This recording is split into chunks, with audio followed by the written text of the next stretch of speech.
from a Bill Burr interview, and you get a bit of insight of what old Billy Redhead here thinks about Israel. Do you love Israel? Okay, people, back again with another one. Bonka Cat reacts. We're gonna do Bill Burr on Jimmy Kimmel. So he's talking about the California fire, and he totally destroyed these galaxy brain bozos such as Joe Rogan, who pretty much was talking shit about homeless people, bro. It's very good to see you. I heard you had to evacuate your home. Yes.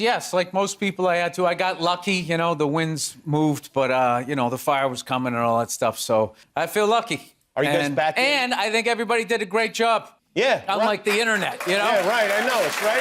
Oh, my God. All of these fire experts. Why didn't you just fly a helicopter into the ocean? And then, I don't know, because there was 100-knot winds. You want to do that? You want to do that at night, you lunatic? How are you? This was definitely mismanaged. Idiot on the internet knows how to manage the worst fire in L.A. sitting there in his underwear. You know what? Looking at the footage on the internet, I have determined that this here was mismanaged. So what he's talking about here is the mainstream narrative in the US, I guess, okay? Every time something like this happens, the mainstream media in the US empire will try to blame everything but the big picture and everything but the system. And people will follow suit, especially bootlickers like Joe Rogan. They're not going to talk about the water problem in California, which is, again, big picture.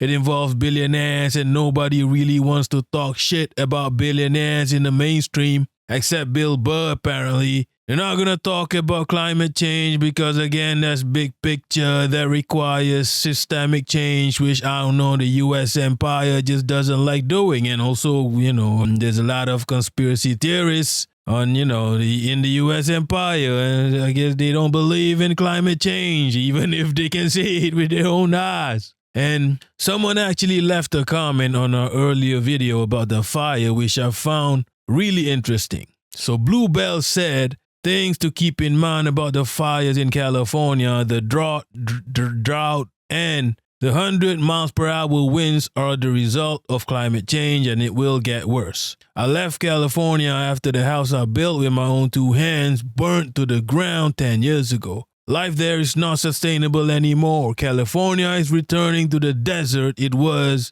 before the Europeans arrived. And so I asked Bluebell if the fire is normal in Cali, because I don't know much about the country the U.S. empire occupies. And they said, fire is a part of life cycle in Cali. Some trees can't even reproduce until they burn. So yes, wildfires are super common. What isn't common is the scale of fires and the 100 miles per hour winds. That's new and a result of climate change. Pause, okay? So yeah, even though you can feel something new happening around, literally with your own eyes and your own skin, there's still gonna be people who are in denial of climate change, okay? Okay, continue. Also new are the urban fires, like the ones in LA with the winds. Throwing water on it is like spitting on a blowtorch. I left Cali because I almost didn't make it out the fire that burnt my house. Driving out through a storm of smoke and embers with flames on both sides of the road, knowing that all it would take to kill everything I cared about would be a tree falling across the road. I couldn't handle that again. This sounds like a script, bro. Like condolences on what happened to your house that you actually built. But the way Bluebell wrote this was so poetic, bro. Big up, Bluebell, for the intel. So yeah, I thought that was interesting as hell. It's pretty much a local POV, even though Bluebell has left the state. That's just nature, bro. But also there are anomalies that have developed as a result of climate change. But again, nobody in the mainstream really wants to talk about the big picture. The typical thing to do is to blame individuals. And Joe Rogan, someone who worships the ruling class and billionaires in the U.S. empire, a fucking bootlicker, monkey brain Joe Rogan, with some of the most basic right-wing opinions ever, decided to talk shit about the homeless. Here is what he said.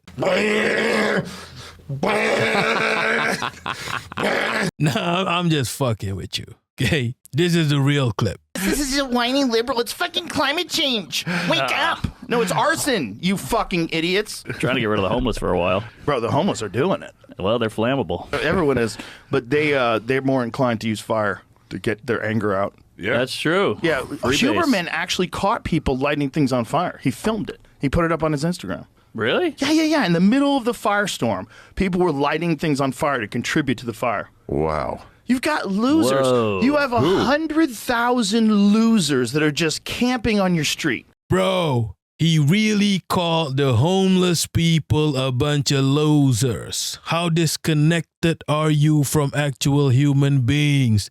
How could you be so arrogant when you're a fucking idiot? This guy's the worst. What do you think's going to happen? What do you think's going to happen when the people with the houses are in jeopardy? What do you think is going to happen when these people that are living in $50 million houses and you're camping out a block away, which is exactly what's going on over there? And the looting. And the looting. Well, they looted people's houses. But I see their point, too, if I was super poor. Yeah. Oh, if I was super poor and we were living in the fucking hood, and then someone came along and said, look, they're evacuating these fucking communities anyway, man. Fuck it. Let's go get paid. Like, Yeah. let's go get Yeah, paid. the house is going to burn down. They're going to get insurance. And if you live in LA yeah. and you get Let's go caught, steal they it. just let you go. Yeah. And he really said hood like a fucking asshole. Alright, that was painful to listen to. A bunch of idiot comedians just licking the biggest boat liquor in the history of podcasting.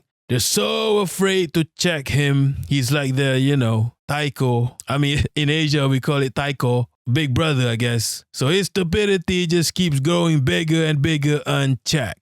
But I needed to give you the context because Bill Burr is about to cook this bozo. And I love how all the chatter out there is about bands of illegal immigrants and homeless people lighting fires. They light fires every day. They're living outside, cold. And this theory that some homeless guy without a car went from Altadena all the way to the Pacific Palisades, and that we have a hang glider, And they're talking about looting. But CNN and Fox News are not going to bring up the insurance companies that are just going to keep everybody's premiums and still give themselves a bonus.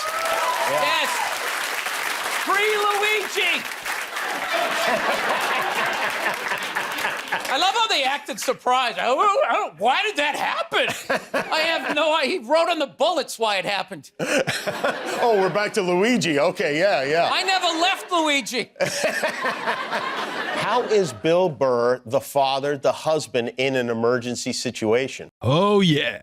Don DeMarco. That was an easy trio. I have nothing else to say about that. And holy F, the delivery of I never left Luigi was perfect. You can tell Jimmy Kimmel was uncomfortable because he immediately changed the subject. That was amazing. Bill Burr is amazing, man. He cracked the code. Most of these comedians, especially of the white boy variety, they punch down, get backlash, and then complain about the cancel culture. You get me? I mean, Bill Burr had that phase too, but I remember, okay? But he probably had to think and thought it was dumb as hell and switch his game. He's locked in and now he's punching up. Every time I see this guy, he's punching up. And if you want to be a legend, this is it. George Carlin laid the framework. Just fucking follow it. And just that alone made Bill Burr unique in this day and age because his peers, like